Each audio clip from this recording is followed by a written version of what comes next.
What's going on, guys? I'm Cameron, Jordan, and we're Attack on Anime, here to bring you that Fairy Tail 482 chapter review. Yes. This chapter, literally, I was so invested in it, literally up until like the end part. That part is really controversial to people because Erza essentially.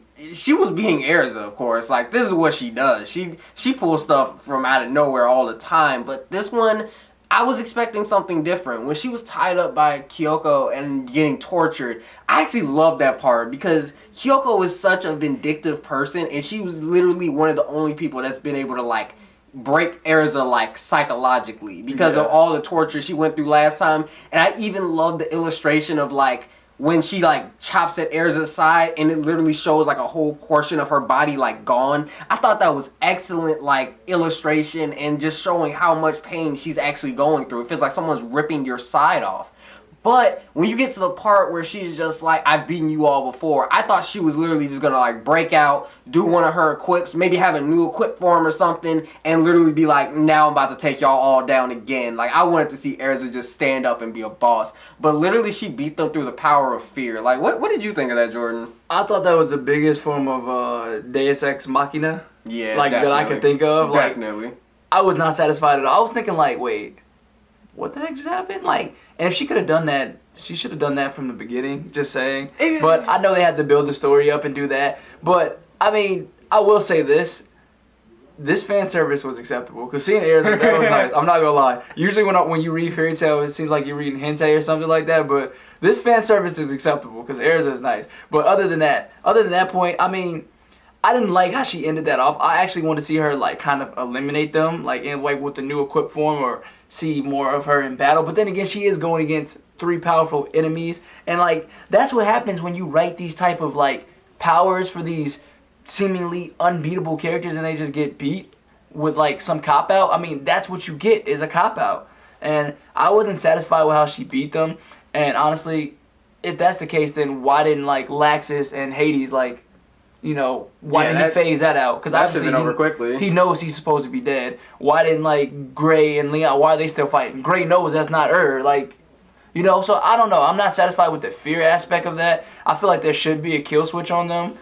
Even with Ito Tensei, like, they don't disappear from fear. Like, you have to actually seal them up and stop them, or stop the caster of the jutsu. Like, I felt like they should have stopped Neinhart in order to stop this seemingly unstoppable force, because it makes his power seem less amazing at that point. Yeah, picking back off what you said about the fan service, I actually liked the one part where Kyoko was just like, or do you want me to turn the sensitivity up in another way? And I was just like, I was like, Hero, are you hinting at, like, a rape fetish with Kyoko? She was a little freaky now. I just thought that part was so, like I said, like, literally everything up until Erza made them all disappear was so awesome. And seeing Jallal's face at the end. Whoa, he's about to go. He is about to give Neinhart these hands. Yeah. Like, it's going down. Like, this is too epic.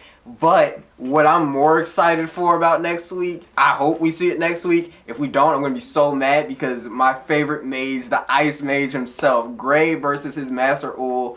And seeing that at the beginning, I was just like, is this about to be the chapter? Like, is it all about to be about these two fighting and confronting each other? Because I just find that so interesting to see how your master is in front of you. And he didn't have to convince Leon. He was like, dude, that's not our master. You know for a fact it's not. And like Jordan said, I feel like at that point, if that's the weakness of Neinhart's magic, then Ul should have disappeared right there. So it's kind of inconsistent on what the actual weakness is.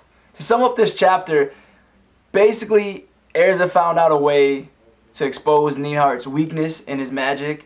I mean, Gray and the rest of Fairy Tail are fighting their enemies, and hopefully they'll expose their weakness too. Jellal with the ultimate stare down and the mad face, like, he got so mad I had to turn a page quickly. I thought he was about to come at me next. Like, he is so ready, bro. Like, exactly. But the biggest part of this entire chapter is towards the end, when Neinhart recognized Erza for who she really is. The same magic, the same hair, the scarlet hair. He mentioned a name by Lady Eileen, and who is Lady Eileen? I speculate that is Erza's mother or some type of relation to her. I'm thinking maybe she's a Spriggan that we don't know about.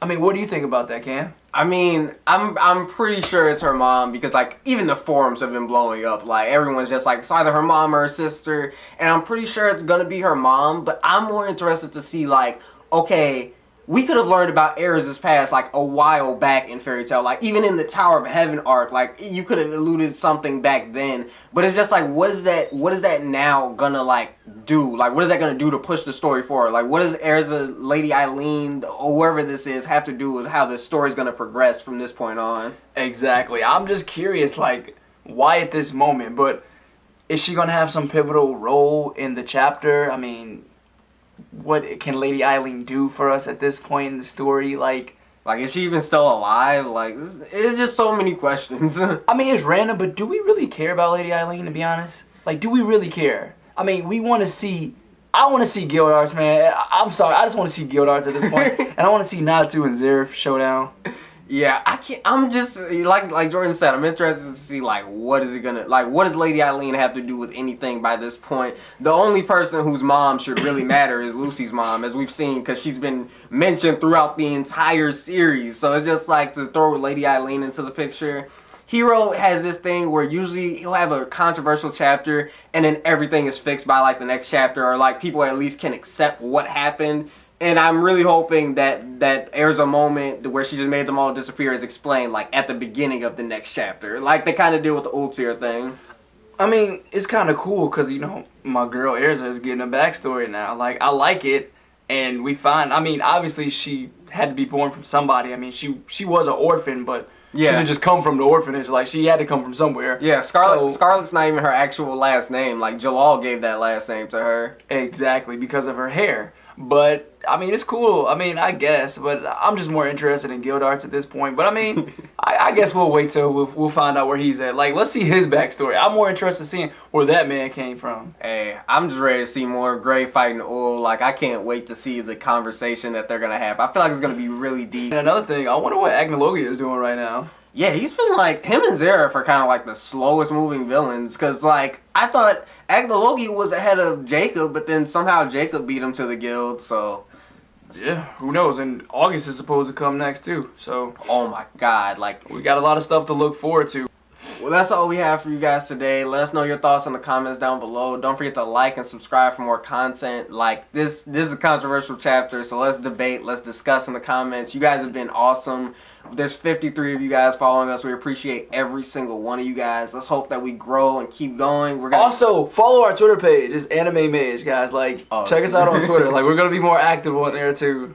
Yeah, so yeah, guys. So next time, peace.